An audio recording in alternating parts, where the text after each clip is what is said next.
आइए दोस्तों देखते हैं चक्रवर्ती ब्याज में किस्त वाले क्वेश्चन देखते हैं। वो चक्रवर्ती ब्याज में किस्त वाले क्वेश्चन बहुत ही ज़्यादा इंपॉर्टेंट होते हैं। और मैं आपको बता दूं जो चक्रवर्ती ब्याज में किस्त वाले क्वेश्चन होते हैं, अब मैं आज की वीडियो में 5वां टाइप बता रहा हूं। इससे पहले मैं चक्रवर्ती ब्याज में जो किस्त वाले क्वेश्चन होते हैं उनके 4 टाइप बता चुका हूं।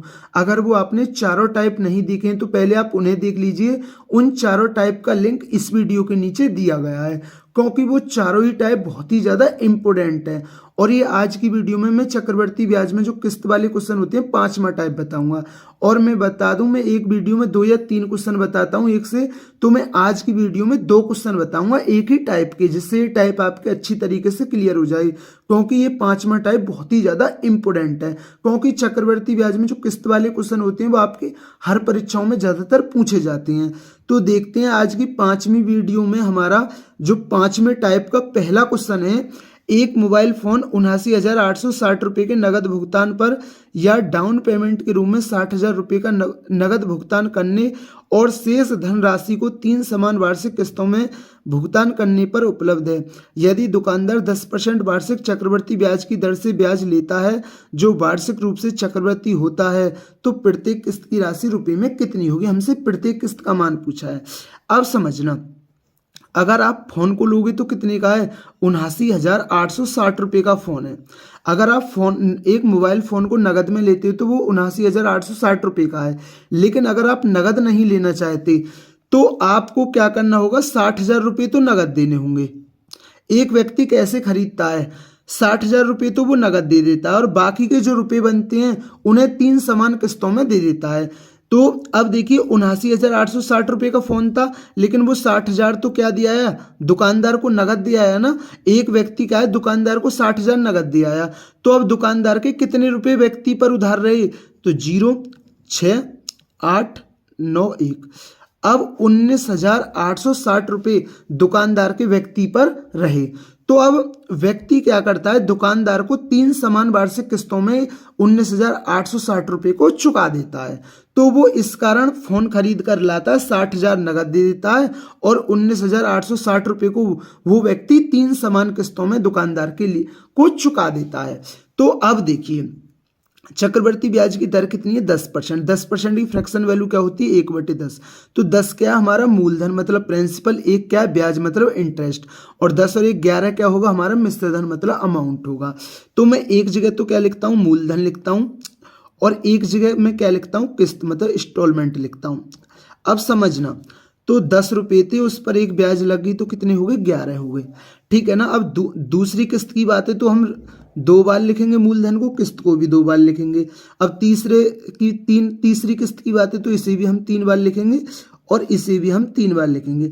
आप कहेंगे भैया आपने ये कैसे लिख दिया, जैसे 1/10 का मतलब क्या होता है, 11/10। अगर 2 वर्ष की बात होती है तो भाई इसे हम 2 बार लिखते हैं, नहीं लिखते, तो आप कहेंगे लिखते हैं। अगर 3 वर्ष की बात है तो हम इसे 3 बार लिखते हैं। तो आपको ये समझ में आ गया होगा। अब देखिए जो हमारी प्रत्येक किस्त क्या होती है, वो हमारी प्रत्येक किस्त समान जाती है। तो यहाँ 3 11 हैं, यहाँ 2 11 हैं, तो आपको 1 11 की गुणा करनी होगी। जब आपने 1 11 की गुणा यहाँ की है तो आपको यहाँ भी करनी होगी, क्योंकि 11 से 11 कट जाएगा। क्वेश्चन पर कोई फर्क पड़ेगा, तो क्वेश्चन पर कोई फर्क नहीं पड़ेगा। तो मैंने अनेक बार बताया, जब क्वेश्चन पर कोई फर्क ना पड़े तो आप किसी की भी गुणा कर सकते हैं। मैंने 11 ही की इसलिए गुणा की है क्योंकि प्रत्येक किस्त समान जाती है, तो मुझे प्रत्येक किस्त समान करनी है। यहाँ 3 11 यहाँ 1 11, तो आपको 2 11 की गुणा और करनी होगी। जब आपने 2 11 की गुणा यहाँ की है तो आपको 2 11 की गुणा यहाँ भी करनी होगी।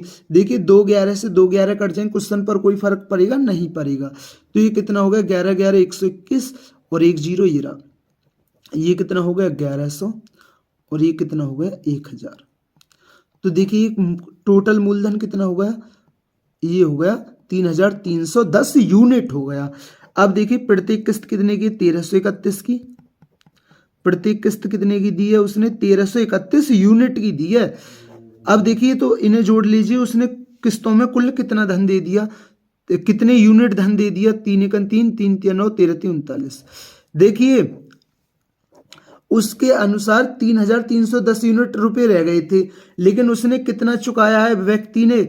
दुकानदार के हिसाब से इतना, दुकानदार का कितना रुपया था? 3,310 यूनिट था, लेकिन उस व्यक्ति ने कितना चुकाया है? वो चुकाया 3,993 रुपये। देखिए आपसे ना कभी कभार इस प्रकार के क्वेश्चनों में ब्याज भी पूछ लेता है, लेकिन आपसे अब तो ब्याज पूछा नहीं है, तो मैं आपको ब्याज निकाल के भी बताऊंगा, क्योंकि मुझे क्वेश्चन से मतलब नहीं है। मुझे जो जो क्वेश्चन से रिलेटेड पूछा जाता है मैं उस हर एक चीज को बताऊं, मुझे इस चीज से मतलब है। अब देखिए हमारे हिसाब से हमारे जो व्यक्ति का धन कितना रह गया था? 3,310 यूनिट, और क्वेश्चन में कितना है? 19,860। तो एक यूनिट का मान कितना आ गया? वो आ गया 6। तो उसने पूछा हमसे प्रत्येक किस्त की राशि रुपए में कितनी है। तो प्रत्येक किस्त कितने की? हमारी 1331 की है, तो गुणा कर दीजिए आप। तो 6 एकन 6 और 6 तिया 18 और 3 78 और 1 79। तो प्रत्येक किस्त कितने की है? वो है 7,986 रुपए की। तो प्रत्येक किस्त का कितने रुपए की दी है उसने? 7,986 रुपए की दी है। अब देखिए आपसे दोस्तों इस प्रकार के क्वेश्चनों में ब्याज पूछा जाता है कि उस व्यक्ति ने 3 समान किस्तों में कितना ब्याज दिया। अब एक चीज समझना, ब्याज 2 तरीके से निकाल सकते हैं। 3,310 यूनिट धन रह गया था, लेकिन उसने कितना चुकाया है? व्यक्ति ने 3,993 यूनिट चुकाया है। तो उस व्यक्ति ने, भाई देखिए दुकानदार का उधार रह गया था 3,310 यूनिट, लेकिन उसने व्यक्ति ने कितना चुकाया? 3,993 यूनिट। तो कितने यूनिट ब्याज दिया है? घटा लिए 3, 9 में से 1 गया 8 और 9 में से 3 गए 6। तो 683 यूनिट क्या दिया है? जो जिस व्यक्ति ने फोन लिया था उसने 683 यूनिट क्या दिया? दुकानदार को ब्याज दिया है। एक यूनिट का मान 6, तो 683 यूनिट का मान कितना? 6 तिया 18 का 8, 6 अड़ते 48, 49 का 9, 6 चंगा 36 और 4 40। तो ब्याज कितना दिया उसने? 3 समान वार्षिक किस्तों में 4,098 रुपए का ब्याज दिया है। या आप ऐसे निकाल लीजिए, देखिए उसने कुल 3 समान किस्तों में कितने यूनिट धन वापस किया है? 3,993 यूनिट धन वापस किया है। एक यूनिट का मान कितना है? 6। तो भाई उसने 3 समान किस्तों में इतना धन वापस दिया है, लेकिन व्यक्ति का कितना धन रह गया था?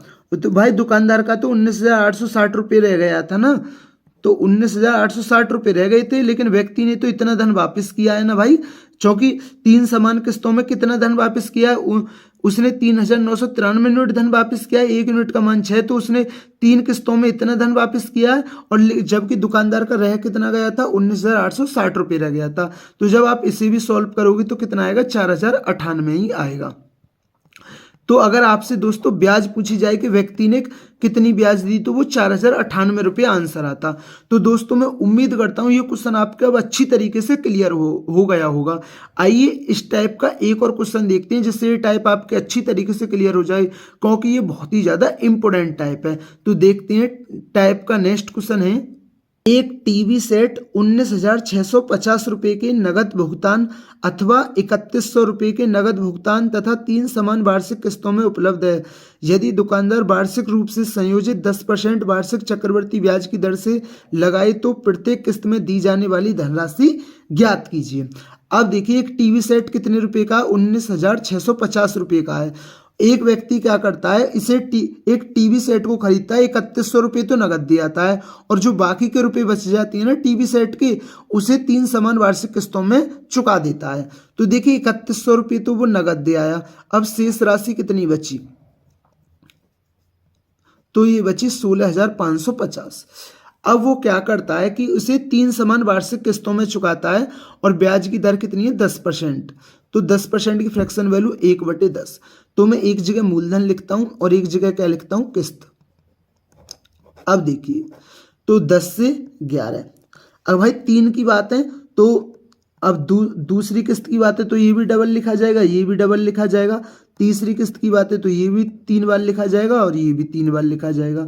और हम जानते हैं प्रत्येक किस्त हमारी समान जाती है। यहाँ 3 11 है तो मुझे यहाँ 1 11 की गुणा करनी होगी, यहाँ 1 11 तो यहाँ भी 1 11 की गुणा करनी होगी, यहाँ 1 11 और यहाँ 3 11 है तो मुझे यहाँ 2 11 की गुणा करनी होगी, तो मुझे यहाँ भी 2 11 की गुणा करनी होगी। देखिए 11 11 121 और 1 0 ये रही, और ये कितना हो गया? 1100, और ये कितना हो गया? 1000। तो उसने कुल कितने, उसका दुकानदार का कुल कितना यूनिट धन रह गया था, तो 3,310 यूनिट धन उधार रह गया था। लेकिन उसने 3 समान किस्तों में कितना चुकाया, जिस व्यक्ति ने टीवी सेट लिया है उसने कितना धन चुकाया 3 समान वार्षिक किस्तों में, तो 3 एकम 3, 3 तेनो 13 देखिए दुकानदार का उधार रह गया था 3,310 यूनिट धन उधार रह गया था, लेकिन उस व्यक्ति ने कितना चुकाया है, 3993 यूनिट धन चुकाया है, ठीक है ना। और हमसे पूछा प्रत्येक किस्त का मान क्या होगा। तो देखिए दुकानदार का हमारे हिसाब से कितना धन उधार रह गया था, 3,310 यूनिट, और उसके क्वेश्चन में कितना है, 16,550 है। तो एक यूनिट का मान क्या है, एक यूनिट का मान होगा 5। तो उसने क्या बोला है, उसने बोला है प्रत्येक किस्त में दी जाने वाली धनराशि। तो भाई प्रत्येक किस्त कितनी की है, तो प्रत्येक किस्त 1331 यूनिट की है, एक यूनिट का मान 5 है, तो 1331 यूनिट का मान कितना, तो 5 एकम 5 और 5 15 का 5, 13 पंजे 65 और 1 66। तो प्रत्येक किस्त कितने की है, वो है 6,655 रुपये की।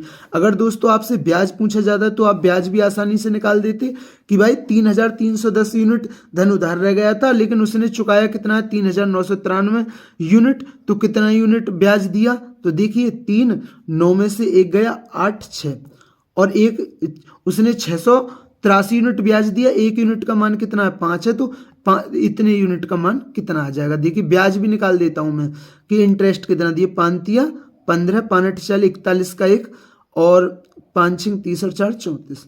तो उसने ब्याज कितना दिया, उसने ब्याज दिया 3,415 रुपये का।